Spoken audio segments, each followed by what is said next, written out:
yesterday we talked about the law of sines, and we said the law of sines was a way to solve for missing sides or missing angles in a triangle that's not a right triangle. If it's a right triangle, we can do SOHCAHTOA, but if it's not a right triangle, we don't have a hypotenuse, so we can't do SOHCAHTOA, and then we learn this law of sines to be able to determine missing sides or angles.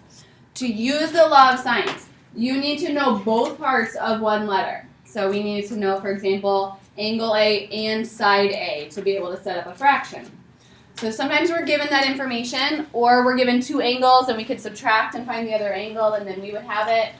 Sometimes we're not given both parts of one letter. And when that happens, we need our law of cosines. There is no law of tangents because the law of sines and law of cosines can do everything that we need them to do, so we don't need a law of tangents as well. So this will be the last lesson of this part, so we'll have these two lessons, and then we'll review them and then take a quiz on just these two lessons. Yesterday I said you did not have to memorize the law of sines, but that you probably would have it memorized by the time you did the homework because there's just not that much to it. You also do not need to memorize the law of cosines, and you probably won't have it memorized by the end because there's a lot more going on in this one. On my notes, it's kind of a bad PowerPoint thing here. These aren't negatives, these are bullet points, and on your notes they are bullet points, but here they use those and it just kind of makes them look like negatives. So I'll change those to bullet points. There's 3 law of cosines here, but it's really all the same. And on the quiz, I will print just one of them. And you need to know how we can adjust for what we need. The key is that whatever little letter is over here, the big letter is all the way over on the other side.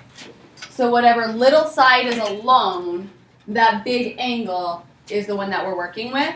And then this other stuff between has to be the other letters. So if I have little a alone, I need big A inside of cosine, and I need B and C throughout the rest of it. Okay? If I have little b alone, I need big B inside of cosine and little A and C through the rest of it. Okay? So we can shuffle that out to be able to solve for whichever piece we need then. Okay? So it will be printed on the quiz, but only printed once, not all 3 versions. To set up a problem, we're going to set it up exactly like we did yesterday. So we'll get a chart of what we know and need to know.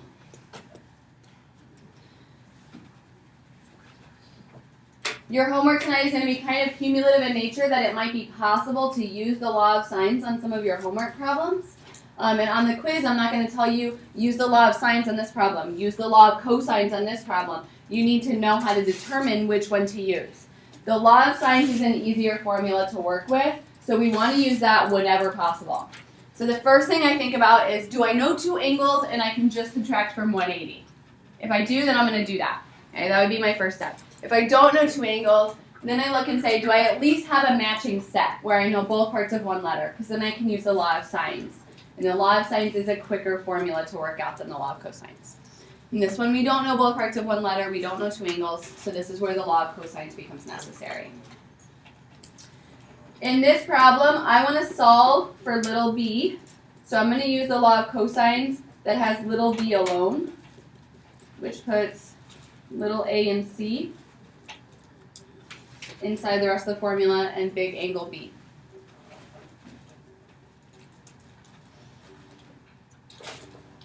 So then we're going to plug in what we know and want to find out. So I want to find out what little b is.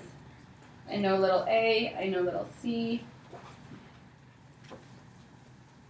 and I know angle b. You can only have one variable in your problem. So if you got more than one thing you don't know in there, then you can't do that. So you picked a wrong formula or something went wrong with your setup. You can only have one thing in there that you don't know. In this setup, everything on the right-hand side of that equation is a button I can press on the calculator. Okay, so I have numbers, I have squares, pluses, minuses, cosine. I can hit all that on the calculator, so I can type that all into the calculator in one big piece.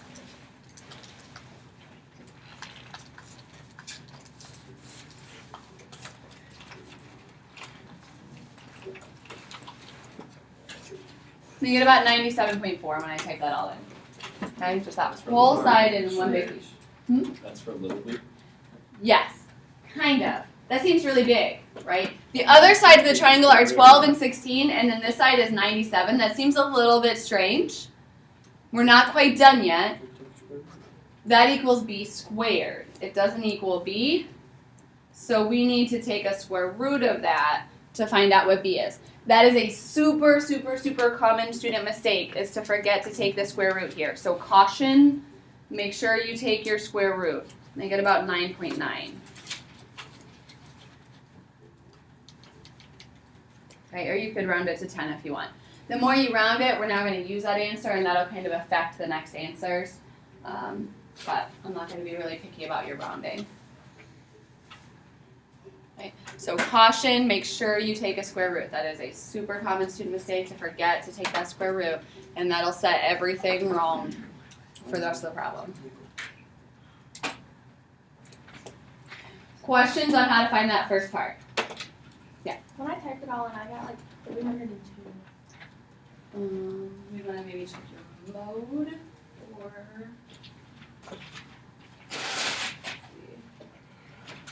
you didn't type it all in. You didn't type the 12 squared and the 16 squared. And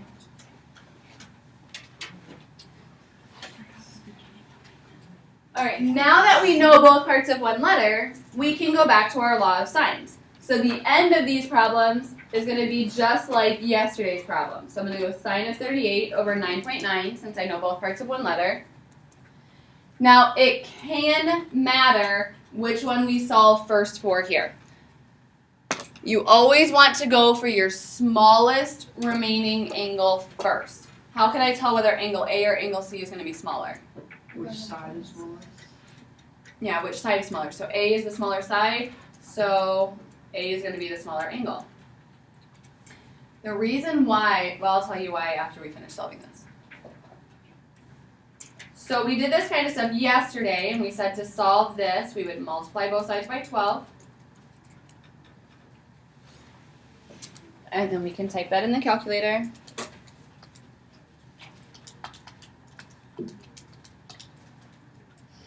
And I get 0.746. But that's our sine of A, so we talked about yesterday how we have to take the inverse sine to get our angle. So it's second sine. Second sine. Yep. So I get about 48 then.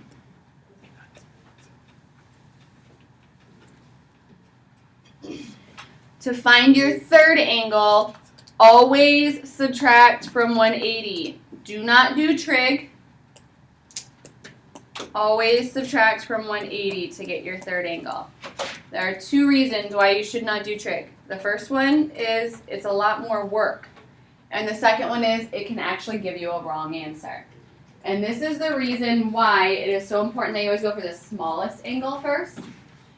When we do second sine or inverse sine in the calculator is programmed to only give you answers that are between negative 90 and positive 90. So it'll only give you an acute angle. So if your true answer is actually an obtuse angle, it won't give it to you. It won't give you an error either. It'll give you a wrong answer. So in this case, if we would have gone for angle C first, it would have told us that our answer was 86. Okay, it has meaning. It's the same distance away from 90, but in the other direction. So this was 4 more than 90. It would have given us an answer 4 less than 90. If your true answer is obtuse, second sine will actually give you a wrong answer. So we always want to go for our smallest answer first, so that we'll end up getting an acute answer off our calculator, and then if there happens to be an obtuse angle, we'll get it by subtraction. So if you go for the wrong one first, you can end up with a wrong answer. Not every time, because not every triangle has an obtuse angle. So if it's all acute angles, it won't cause you any problems. But if there happens to be an obtuse angle in there, it will give you a wrong answer. Questions?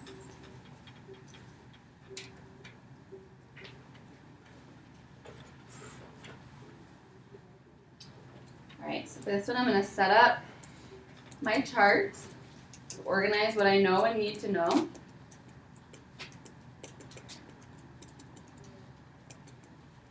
So do I know two angles and subtract from 180 and I don't? Do I know both parts of one letter to use the law of sines and I don't? So this is where the law of cosines becomes necessary. I'm going to use the law of cosines that puts little a alone.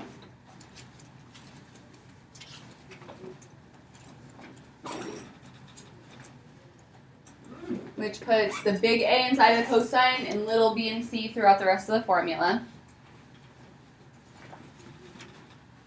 So you want to find the angle. Find your missing side first. Okay. Find your missing side first. So an a squared equals, and I can plug in everything else.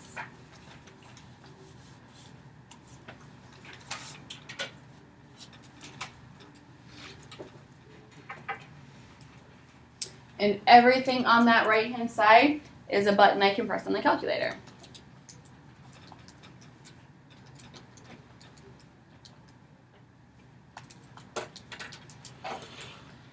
So I type that all in, and I get about 714, which seems like a ridiculously large side to go along with the 22 and the 19, because that's not our final answer yet. That's a squared, and we need to take a square root. So I get about 26.7.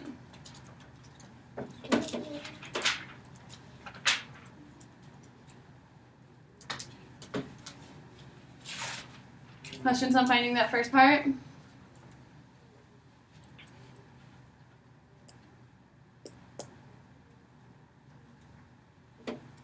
Once you know the first part, then you can use your law of sines to finish the problem.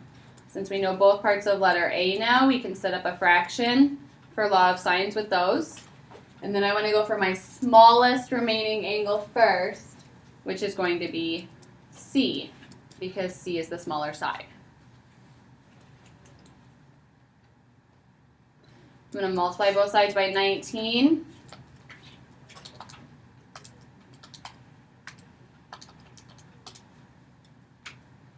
I'm going to take that and I get 0.703. And I'm going to take an inverse sign, or on the calculator a second sign, and I get 44.6, or I'll just call it 45. A lot of times with my sides, I go to one decimal place, and my angles, I just go to the whole number, but I'm not going to be really specific or picky about rounding.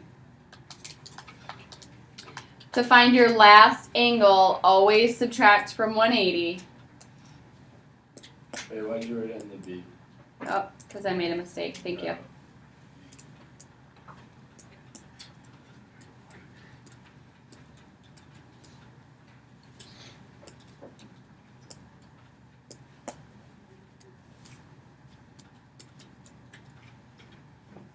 And I get 54.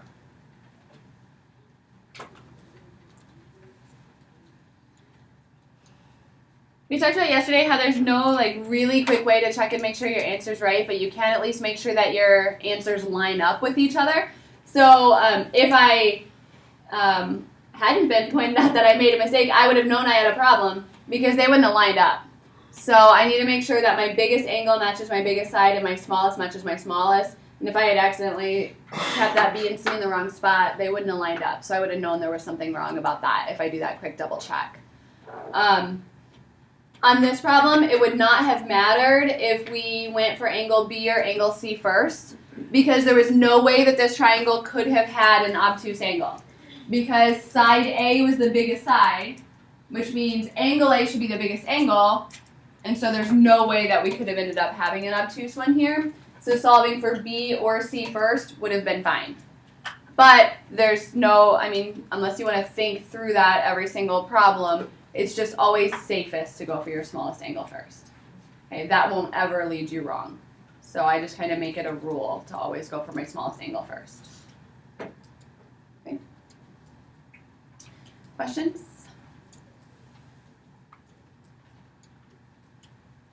We have one more case of information that we can be given, and that's when we're given all three sides.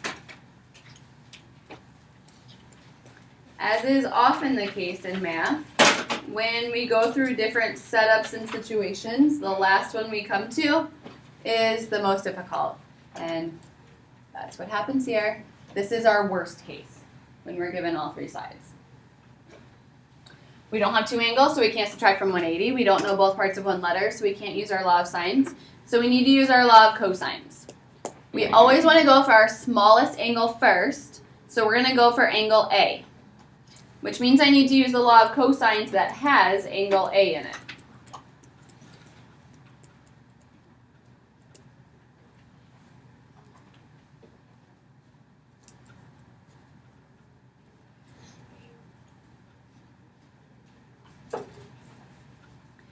Then I'm going to plug in everything I know.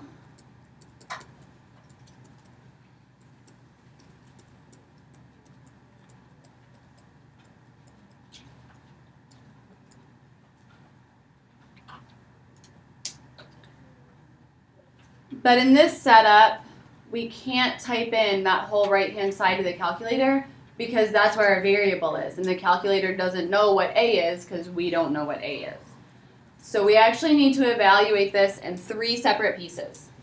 The first thing we need to do is the left-hand side by itself. That kind of makes sense. It's by itself. It's on the left-hand side. But then we need to do the squared stuff by itself.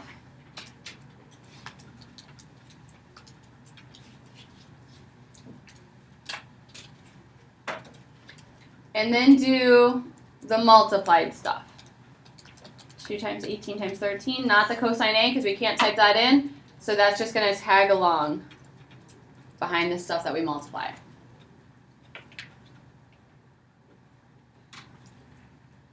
Now I want to do a little side note to show you that you actually know how to solve this problem, but students make a really common mistake.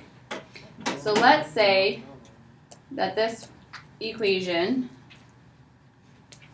was much simpler, and it was something like 6 equals 4x minus 2. It is, well, what do I do first to solve this? You actually subtract 2. Or Actually, let me write this backwards so it matches our equation a little bit better.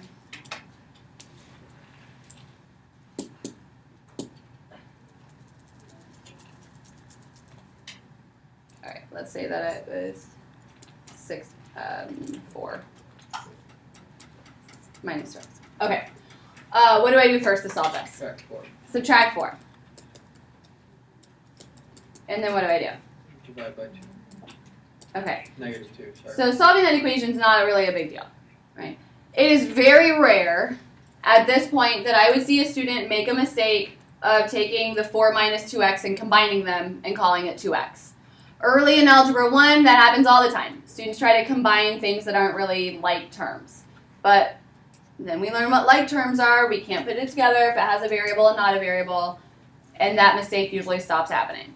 Okay? So solving that equation, not so bad. Now we come down to this equation, and students start making a mistake. Because the numbers are big and messy, and it's not just an x, it's a cosine thing. And we forget that we know how to do algebra. And students will often try to do 493 minus 468 and put those two things together. But we can't, because that 468 is attached to a cosine, just like in that little side note, the 2 was with an x, and we couldn't put them together, right? So we cannot combine the 493 and the 468 because they are not like terms, since one of them has a variable attached to it and the other one does not.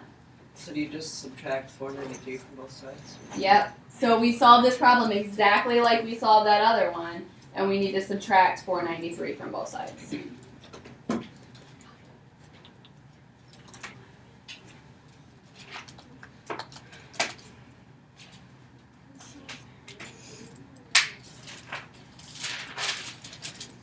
Be careful you don't lose the negative that was in front of that 468.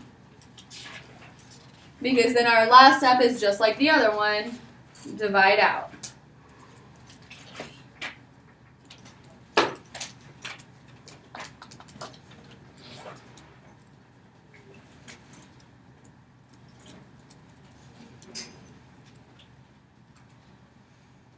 I get 0.917 is the cosine of A. What do I need to do to find out what A is? Inverse. Inverse cosine.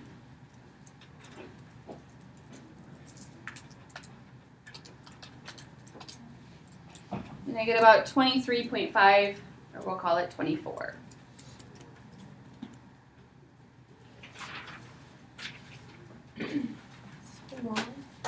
Okay, so a few cautions in here of common mistakes. First, again, we cannot combine the 493 and the 468. Okay, a lot of students do that. Can't do that because the 468 has a variable attached to it, so they're not like terms.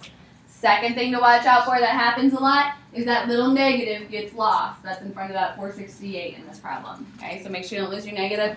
Third really common mistake that happens is at the end, students do a second sign or an inverse sign because that's what we were doing all day yesterday. And so we're in the habit of hitting second sign. Be careful. Make sure that you're hitting second cosine because today we're using our law of cosines. Okay, so 3 things that usually go wrong for students in this problem to watch out for. It took us a long time to find our first answer, and we're like, oh man, we're only a third of the way done. The first one's the hardest one to find. After that, they get a lot quicker. So to find our second answer, we're going to go back to our law of sines. So I'm going to say sine of 24 over 8. And I'm going to go for C next, because you always want to go for your smallest remaining angle. Multiply both sides by 13. Take that in my calculator. And do a second sine this time on that. Because now we're doing our law of sines.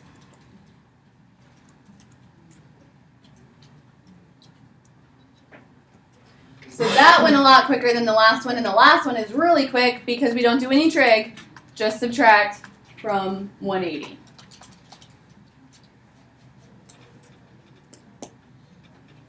And the leftover from 80 is 115.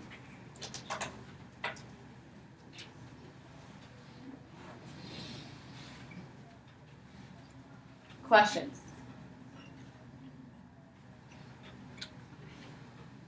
All right, let's do one more of these.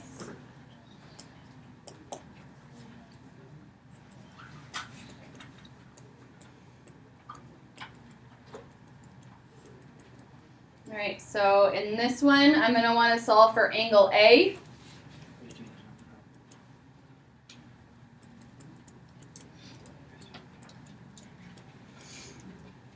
By the way, if we look at that formula and I kind of ignore all the messy trig stuff at the end of it and I only kind of look at the first half of that formula, what does it remind you of? The Pythagorean theorem. The Pythagorean theorem is a special case of the law of cosines that works in a right triangle. And then when we don't have a right triangle, we have to bring in the rest of the messiness to deal with it. So we're going to plug in what we know here.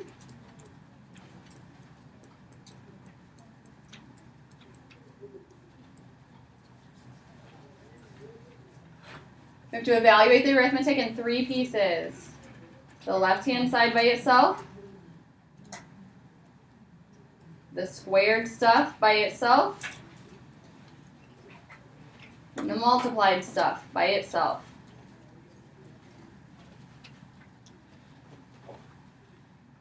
You cannot combine the 244 and the 240. Thankfully, if you do, as you continue through the problem, when you, at the end of it, do a second cosine, you will get an error on your calculator. It won't give you a wrong answer, so that will let you know for sure you've done something wrong. And hopefully if that happens to you, you will remember me saying this. So don't combine those two. Just like a regular algebra equation, we need to subtract off the 244.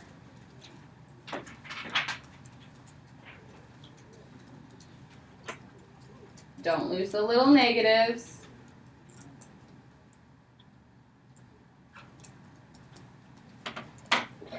Divide by negative 240.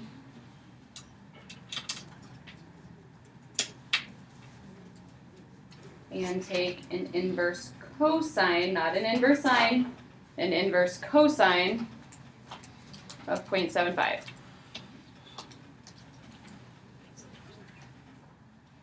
And you get 41.4, I'll just round it to 41.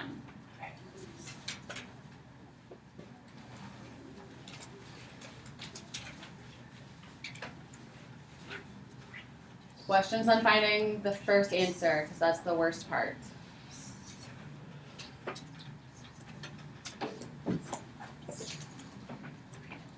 Once you have that, you know both parts of one letter. So then I can go back to my law of sines and say sine of 41 over 8. Go for your next smallest, so sine of c over 10.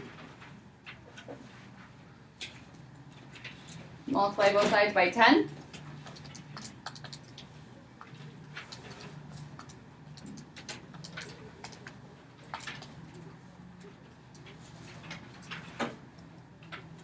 And take an inverse sine this time because we're doing our law of sines of that answer, and I get 55.